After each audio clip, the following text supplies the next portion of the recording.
guys, welcome to another episode of Urbanistic. Thank you so much for tuning in with me again. And if it is your first time watching me, make sure that you hit that bell right there so that you can get a notification every time I upload. And also, if you have not been following my blog and the launch of my blog, which is just last week, so you could have easily missed it because it is still a little fresh. Go ahead over to urbanistic.com and check out my blog. I am actually going to be giving 5 of the, in my opinion, the most important tips for going vegan. Number 1, know your why. By why, I mean your reason for going vegan. Me, for example, my veganism is an extension of my feminism, my black feminism in particular, and actually I have a whole blog post about how black feminism led me to veganism. If you want to read the full blog post, check it out at urbanistic.com.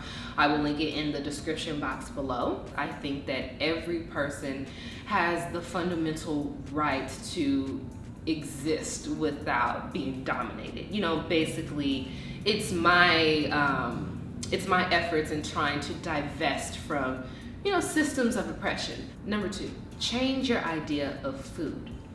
Let me tell you, the fact that when I look at a piece of meat, which is just someone's body cut up and seared and seasoned and, you know, extracted and whatever the fuck had to happen in order for it to get in this form, I see that still as a fragment of someone's body, as a piece of someone's flesh. You know, like at first it's really hard because it smells good and it looks good and, you know, you've eaten in your entire life.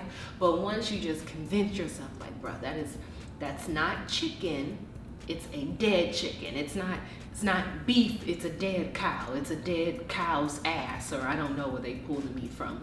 But you know what I mean? Like, once you actually get that in your mind, that this is somebody else's body, it makes it a hell of a lot easier to not actually eat it. Number 3, make a gradual transition.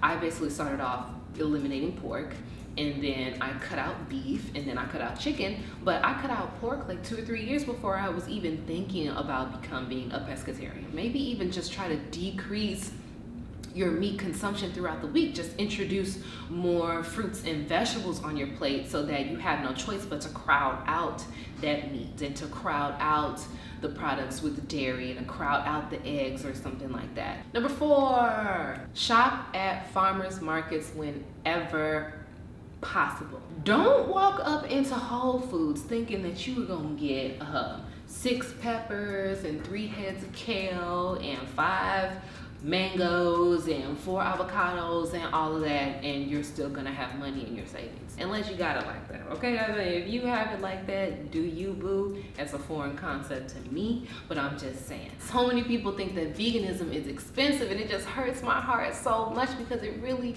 really does not have to be. Definitely try to see if there's a farmer's market near you and shop at it as much as possible, because that's how you can get cheap food. And last but not least, bring snacks. In the beginning, you're probably gonna be hungrier, especially since there's gonna be that learning curve and you might just omit meat and dairy and things like that and not replace it. Always remember to replace that. You have to still get your caloric intake. You have to still get, you know, your protein and your vitamins and stuff like that. Like all of that, like you can get all of that easily from a well-balanced vegan diet, but make sure your diet is well balanced. Don't be afraid of veganism. You can always just try it out, see how much you can do, see what your limit is, see what your budget is and things like that, and just do your best. All right, guys, well, that about wraps up this video. Now you can go ahead and subscribe to my channel. That would make me a very, very, very happy person.